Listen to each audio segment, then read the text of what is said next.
sono Federica e qui ai miei piedi, ruffante, c'è Frida distesa sul divano, come suo solito, eccola qua.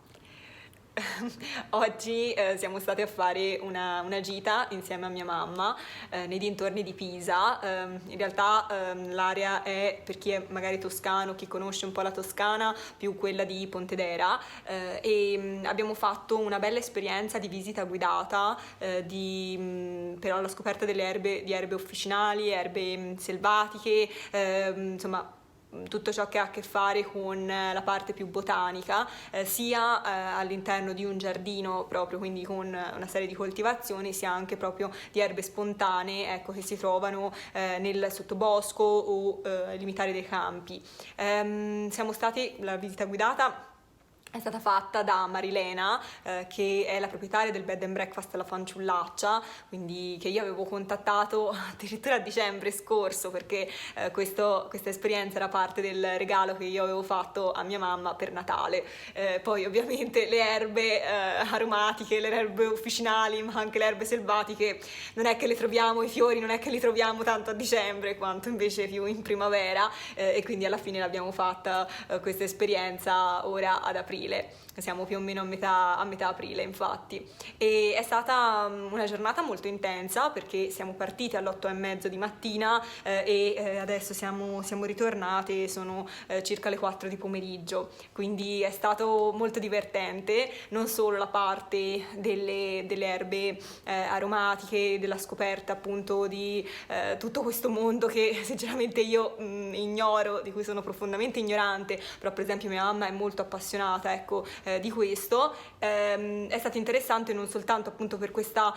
parte qua, ma anche perché abbiamo scoperto tutta un'area vicino a Peccioli, ecco, vicino a Pontedera, a Peccioli, che sinceramente io non conoscevo, e quindi abbiamo visto una serie di borghi piccolini, sconosciuti, penso proprio alla maggioranza sia dei turisti ma anche dei toscani, pisani, fiorentini, insomma anche noi che abitiamo nelle aree vicine non è che proprio li conosciamo bene. Sono borghi solitamente arroccati, ci sono degli splendidi panorami, ci sono delle chiesette davvero graziose, quindi è stata una bella giornata, quindi sono contenta di aver ripreso qualcosa. È uno dei primi video che faccio, quindi siate gentili, immagino, siate sempre gentili, ma a maggior ragione ora che è uno dei primi video che facciamo, e cerchiamo di portarvi con noi alla scoperta appunto del territorio e anche di aree che non sono poi così comuni, non sono poi così conosciute. Come dicevo magari anche nel video di introduzione, il nostro scopo è quello proprio di valorizzare il territorio, e quindi non soltanto le principali attrazioni turistiche, ma anche ciò che c'è di nascosto, no? Magari le chicche, le perle, le esperienze un pochino più particolari che comunque possiamo avere appunto nei dintorni di casa, oppure facendo un viaggio, ecco, in un modo per apprezzare, ecco, l'ambiente, ovviamente l'arte, la cultura, la tradizione, no? Ciò che ci è stato tramandato, per valorizzarlo, per apprezzarlo con un'ottica un pochino più slow, un pochino più attenta anche al rispetto dell'ambiente, al rispetto, ecco, di questi luoghi, ovviamente della natura e così via. Quindi abbiamo cercato cerchiamo di avere questo approccio. Ovviamente siamo persone comuni, quindi è ovvio che possiamo farlo fino a un certo punto, abbiamo mezzi fino a un certo punto. Noi per esempio ci siamo spostati in auto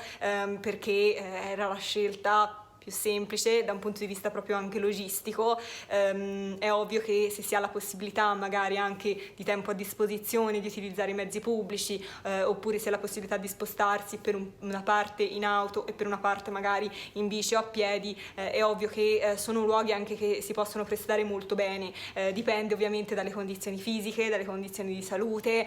dal tempo a disposizione e così via. A questo punto mi taccio perché già come introduzione credo che sia abnormemente lunga, e vi lascio al video.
Spero che questo video vi sia piaciuto, è uno dei primi tentativi, quindi sicuramente c'è un ampissimo margine di miglioramento, ma ci faceva comunque piacere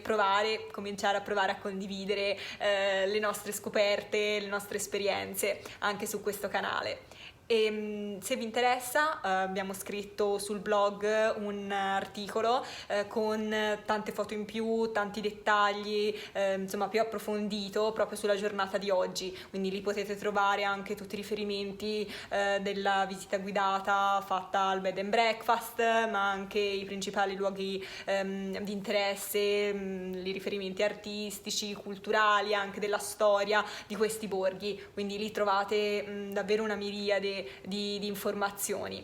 E niente, speriamo appunto che vi sia piaciuto, che sia stato di un minimo di intrattenimento, ecco, per questi minuti che è durato. E niente, ci vediamo magari nel prossimo video. Ciao!